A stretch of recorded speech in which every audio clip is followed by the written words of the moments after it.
Hoje vou contar uma história para vocês. Para começar, olha o tamanho de um vírus comparado com uma célula do nosso sangue que se chama hemácia e outra célula que se chama glóbulo branco. Você consegue ver aquele minúsculo ponto ali? Pois é, esse é o tamanho de um vírus. Para esse vírus entrar na nossa célula, tem vários mecanismos e eu vou explicar. Um vírus é diferente de uma célula. Um vírus tem poucas estruturas.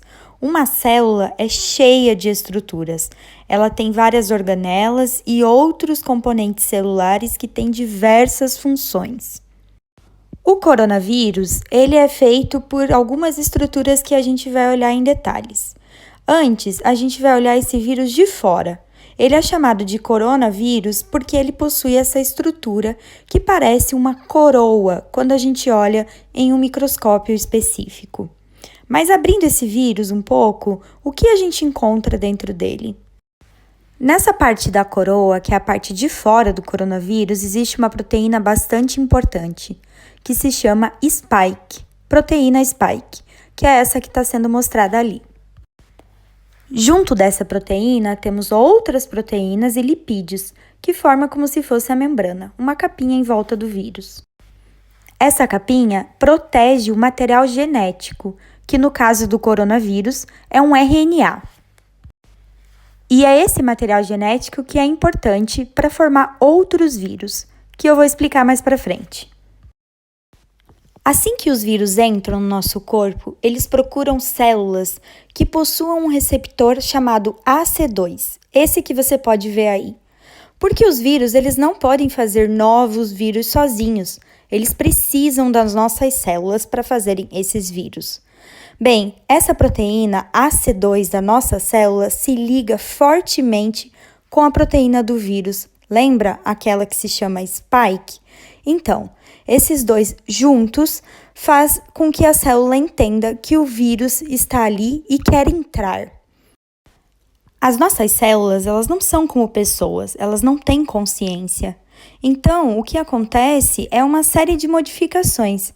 Assim que a proteína do vírus, a spike, se liga com o AC2, a célula automaticamente entende que é uma coisa importante e que deve entrar dentro dela. Ela não sabe que é um vírus e, portanto, ela acaba englobando essa partícula de vírus como se fosse um abraço e acaba trazendo esse vírus para dentro dela. Devido a algumas modificações químicas de pH que acontecem dentro desse abraço, dessa vesícula, o vírus acaba liberando dentro da célula o material genético dele, o RNA do vírus.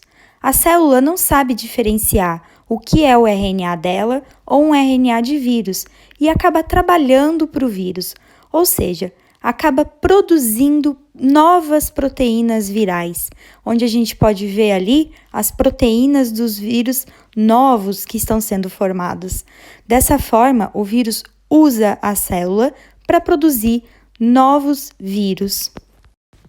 Assim que as proteínas estão prontas, elas acabam formando esses novos vírus, com a proteína spike, outras proteínas, com o RNA, e esses novos vírus são novamente abraçados por uma vesícula que vão levar esses vírus para fora da célula, saindo daquela célula e podendo infectar outras células.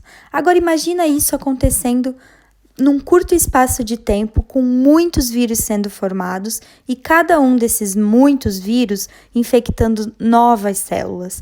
Isso causa uma reação inflamatória enorme e faz com que a gente tenha os sintomas da doença.